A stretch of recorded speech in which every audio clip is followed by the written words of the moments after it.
قبل ما نبدأ صلي على النبي.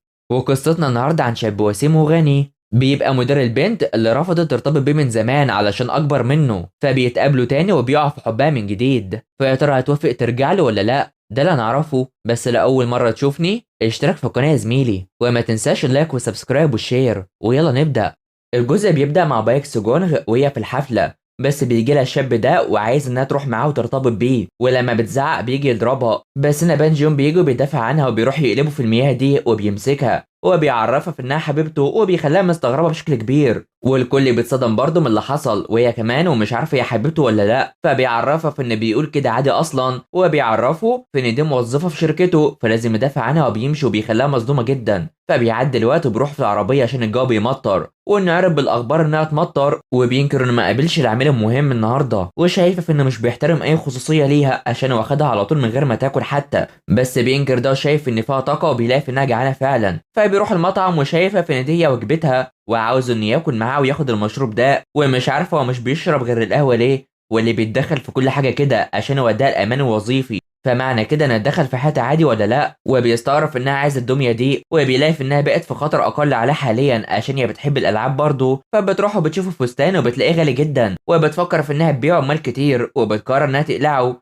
بس بتفضل مش عارفه وكل حاجه بتكون بايظه معاها، وخصوصا الانوار اللي بتفصل كل شويه ومش بتستنى في ان ابوها يساعدها حتى، علشان هي متعوده في انها تعمل كل حاجه بنفسها كده وبتفرح. فنروح لسيو اللي بيكون شنون عندها وحابب المكان علشان هو مش زحمه على عكس ما توقع، وانه في الحقيقه عرفه عن طريق منشوره على الانستا، وبيعرض عليها في انها تبقى تصور الطعام بصوره افضل، وبيديها نصايح انها ازاي تصور. ولما بتقرب منه قوي هو بيتاثر جدا، بس هي بتكون مشغوله في الصور وبتركز في اللي حصل، وبتعرض عليه في انهم يقضوا اليوم سوا، وده اللي بيحصل وبيقرروا يكونوا مع بعض بالفعل. فبنروح لبان جيون اللي بيكون بيشتري الالعاب بتاعته دي من على النت، وبيروح يسمع الاغاني بتاعته عشان يروق شويه. فبيعدي اليوم مع سيو اللي بتفوق بعد ما فضلت مع شنوون امبارح، وبيروح يوصلها الصبح المكان بيع السمك عشان هي تروح لاهلها، ومش عايزاه يروح معاه عشان هم عايزينها تتجوز من اي راجل وخلاص بعد ما اتطلقت، وبيقرر يروح العمل بالفعل. فبتروح لامها اللي بتلومها عشان قراراتها الغلط دي كلها، وانها مفيش اي حاجه ماشيه معاها خالص، وبتقرر تساعدهم. فبان جيون بيرفض ياخد الفستان منها عشان هي جابت الفستان على طول، وبيروح يزعق معاها وبيكون عاوز يعاقبها،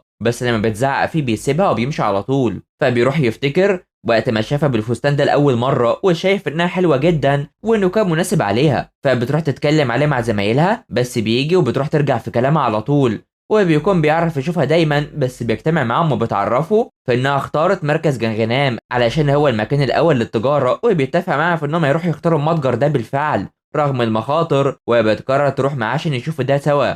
وتشيو وجون وسوك مفكرين في انهم متفقين على اختيارهم ده علشان اختيارهم شبه بعض فعلا. فبنروح لشنوون اللي بيكون سرحان وبيفتكر يوم امبارح وقت ما كان مع شنوون وبيفوق على طول. فبيروح يتقابلوا مع مدير فرع جنغنام في انهم لازم يجيبوا زباين جديده غير الزباين المعتادين، ولازم يعرفوا يجذبهم باي تكلفه عشان المكان يتعرف بسرعه، وعاوز يشوف المتجر بنفسه. وبتلاقي العلامه دي اللي بيستخدمها واللي بتستغرب علشان هو بيستخدمها على طول، وبتشوف الحرف اللي بيكون غلط، وبيلاقوا في ان الشاب ده بيتخانق مع العامله عشان ازاي يدفع مبلغ كبير في اعاده تصليحها اساسا. ومن هنا بان جيون بيجي وبيكون بيواجهه في انه مش عارف قيمتها، وبيروح يعرفه بنفسه، وبيلبس المنتج النضاره دي قدامه، وبيقول في انه شخص بيفهم في المنتجات دي، وبيخلي كل مستغرب وبيفكر في انه يتخانق معاه. بس بايك سكونغ بتوقفه كل ما بيجي يتدخل، علشان كده هو اتخانق مع العميل ومش هيشتري اي حاجه، وبتعرض عليه انه يشتري نضاره جديده وهتعمل له خصم اقل من تكلفه الاصلاح دي، وبتخليه يجربها، وده بيخلي بان جيون مصدوم، وبيفتكر في ان ده المغني اللي كان بيشوفه زمان وبيعجب جدا بيه، وبيكون مستغرب وبيقرر انه يشتري نضاره جديده بالفعل. وبان جيون بيفضل مركز معاه حتى بعد ما مشي، وبيلاقي انه كان هيمنعه ويرتكب غلط عشان هيمنعه، وبتعرف ان ده المغني اللي كان في الحفل واللي كان معجب بيه، وبتعرض عليه انه يروح ويجيب توقيعه، بس بايك سجونغ بتقرر انها تاخد توقيعه بداله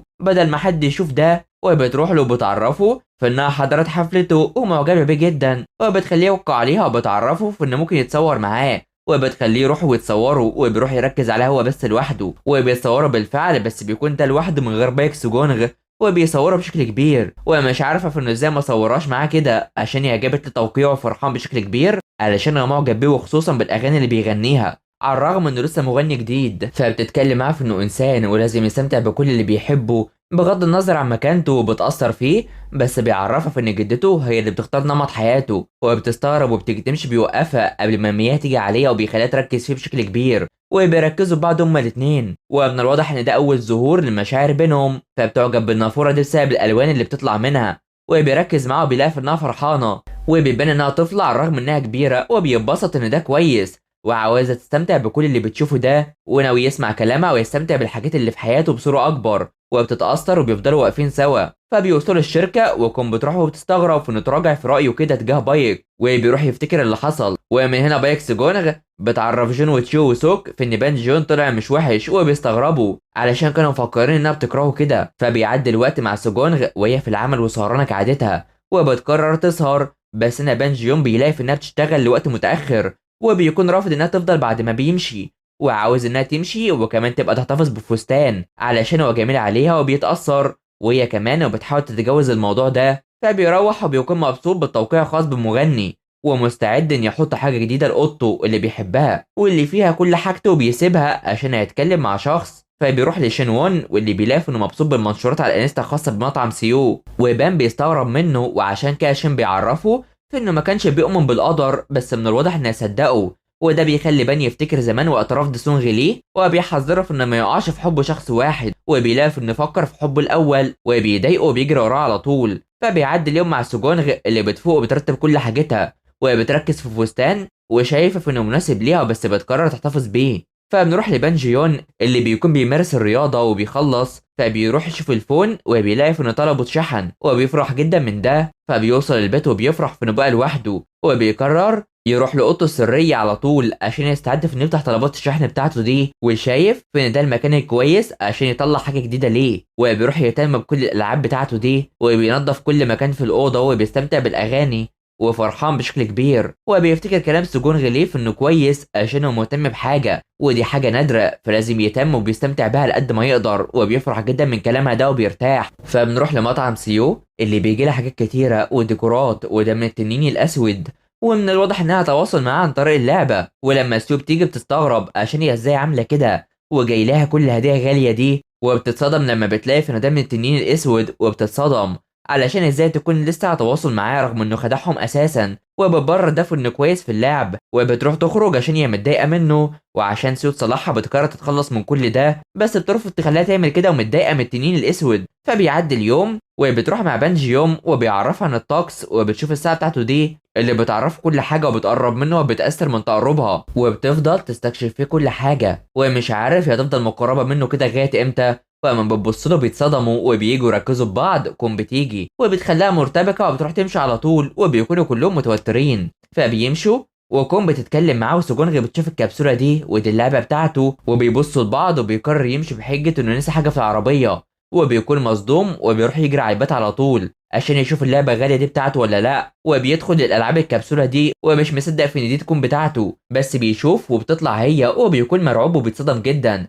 وده بيفكره بزمان وقت ما كان مروح البيت متأخر كده، وبيلاقي في ان يوم حضرها مراسم التأبين لأمه وأبوه، وبتلومه علشان هو اتأخر عليها وقت كبير كده، وعايزة تعرف هو كان فين، وبتضربه بالقلم على طول. وبتعرفه في ان ما عندهاش حفيد زيه، وازاي يبقى مكان ابنها هو في الحالة دي. وبيروح يشوف الألعاب بتاعته دي واللي هو بيحبها، وبتجيب اللوم عليه في موت ابنها وان مات بسبب الألعاب دي، وعشان كده بيرقع وعاوزها تسامحه، بس بتفضل رافضاه على طول علشان هي مش هتعرف تعتمد عليه تاني، وبتخليهم يرموها على طول، وبيفضل رافض وبيبكي وبتأسف ليها. وبتكون جدته دي ست وحشة جدا وحابساه بره ومش بتسمع عليه خالص، علشان هي تروح تحرق كل الألعاب بتاعته دي والدمية دي اللي كانت من أهله. وأما بيشوفها بتتحرق قدامه بيفتكر زمان وقت ما كانوا سوا مبسوطين، بس بيفضل يبكي بشكل كبير، والسما بتمطر عليه وكل حاجة بتضيع. وبتكون دي عقدة عنده من زمان، بس في الآخر بيلاقي اللعبة بتاعته، وبكده اللي في العمل دي مش بتاعته. فبيروح يشوفوا مين اللي جابها في العمل عشان هي غالية، وبان بيجي وبيسمع كلامهم في ان ازاي راجل كبير بيجمع الحاجات دي،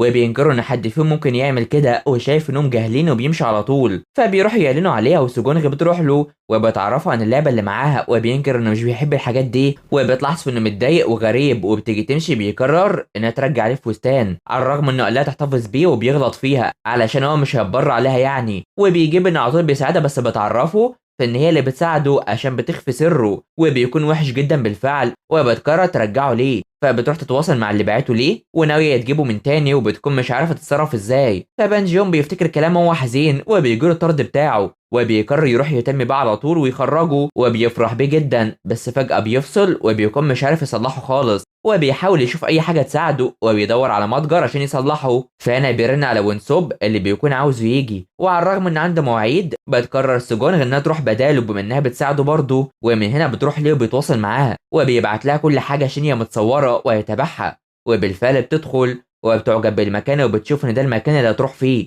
بس انها بتيجي وبيرن عليها وبيغير صوته، وبيحس ان صوتها مش غريب، وبتعرف ان ده بان جيون. وخصوصا لما بتشوف التوقيع، واول ما بيشوفها بيتصدم وبيجري يلحقها. بس هي بتفتح الباب وبتتصدم لما بتشوف غرفة الألعاب بتاعته دي كلها، وبتفضل واقفة مصدومة. والجزء بيخلص علينا. فما تنسوش اللايك والاشتراك في القناة وتفعيل الجرس حلوين علشان يوصلكوا الجزء الجاي. تابعونا، سلام.